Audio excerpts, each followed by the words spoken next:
হে guys welcome to Gitartha.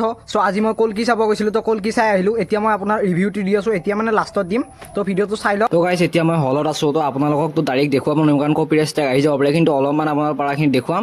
আৰু এতিয়া হলত আছোঁ, মই এতিয়া চিনেমাখন চাওঁ, চাই কিনে আপোনালোকৰ লাষ্টত ৰিভিউটো দি আছোঁ। তো আপোনালোকে চাওক অকণমান চিন, মহাভাৰতৰ যুদ্ধ এনেকৈ কিবা কিবি আছে বহুত। এতিয়া আৰু কৈ নাথাকোঁ, আপোনালোকক হেৰি হৈ যাব। এতিয়া আপোনালোকক ধুনীয়াকৈ মই ৰিভিউটো দি আছোঁ।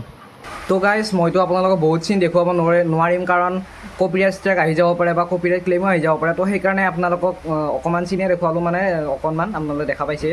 চ' এতিয়া মই ৰিভিউৰ কথা ক'বলৈ গ'লে তো আপোনালোকক মই এটাই ৰেকমেণ্ড কৰিব পাৰিম যে এইখন মুভি চাওক, আপোনালোকে যাওক আৰু চাওক এতিয়ালৈকে যদি চোৱা নাই। আৰু যিসকল চাইছে নিশ্চয়কৈ আপোনালোকে গমেই পাইছে কেনেকুৱা মুভি, বেষ্ট মুভি। VFX আপোনালোকে গমেই পাইছে ইমান ধুনীয়া ইণ্ডিয়ান মুভি হিচাপে যি VFX বহুত ধুনীয়া, আৰু ভিজুৱেল বা চিনেমাটোগ্ৰাফী সকলোবোৰে ইমান ধুনীয়া, মানে দেখা পালে আপোনাৰ সুন্দৰ যেন লাগিব, একদম বিউটিফুল লাগে।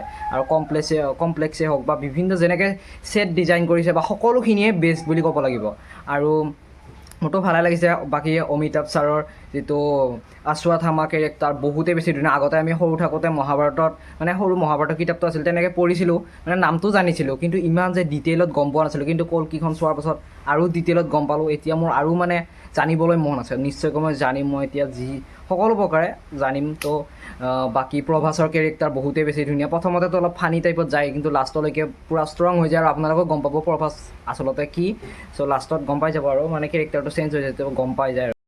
আৰু কমল হাছান ছাৰৰ কেৰেক্টাৰটো বহুতেই বেছি পাৱাৰফুল হয়। সুপ্ৰিম ইয়াস্কিনৰ কেৰেক্টাৰ কৰিছে, তেওঁৰ ডাইলগ ডেলিভাৰীটো চবতকৈ ভাল লাগিছে, মানে ইমান ধুনীয়া ডাইলগ ডেলিভাৰী, একদম ভিলেন যেচা লাগে। আৰু তাৰপাছত মাজতে বহুত বেছি কেমিঅ' আছে, মানে এটা দুটা নহয়, আছে আৰু কেমিঅ'। তাতে মহাভাৰতৰ যুদ্ধৰটো তাতে আছে। তাৰপাছত বহুত তেনেকুৱা কেমিঅ' আপোনালোকে পাব, কিন্তু বহুত টাইমৰ কাৰণে নাপায়, অলপ অলপ টাইমৰ কাৰণে পাব। তো কেমিঅ'টো ইমান হাই ফিল নহয় কাৰণ কেমিঅ'টো একদম নৰ্মেলকৈ ইউজ কৰিছে। বাকী আপোনালোকে যেতিয়া চাব তেতিয়া গম পাব। তাৰপিছত দীপিকা পাডুকনে বহুত ধুনীয়া কাম কৰিছে। বাকী কমেডি ষ্টাৰ ব্ৰহ্মানন্দন আছে, তেওঁ কামবেক কৰিছে এইখন মুভিৰ জৰিয়তে, তো অলপ চিন তেওঁ পাই যাব। তো বহুতেই বেছি এটা ভাল। আৰু দিশা পাটানী আৰু বহুত তেনেকৈ ষ্টাৰ আছে। বাকী বিগ থেংক ইউ ক'ব লাগিব নাগ ৱাচিনক, কাৰণ তেওঁৱে এই মুভিখনৰ ডাইৰেক্টৰ, কলকি মুভিৰ ডাইৰেক্টৰ হৈছে নাগ অশ্বিন। তেওঁ বহুত বেছি ধুনীয়া কাম কৰিছে। আৰু পাৰ্ট 2 পাৰ্ট 3 আহিব, আমি সেইবোৰো চাম, মানে পাৰ্ট 2 পাৰ্ট 3ও চাম। তো ৱেইট কৰিম। তো বহুত বেছি ধুনীয়া আহিব। তো আপোনালোকে যদি এতিয়ালৈকে চোৱা নাই, যাই কিনে চাওক, সেইটোৱে মই আপোনালোকক ৰেকমেণ্ড কৰিম। বাকীতো মুভিখন বহুত বেছি ধুনীয়া হৈছে। তো আপোনালোকৰ কি মতামত কমেণ্ট কৰি ক'ব। তো এটা নেক্সট এটা ভিডিঅ'ত লগ পাম। Till then take care, bye বাই।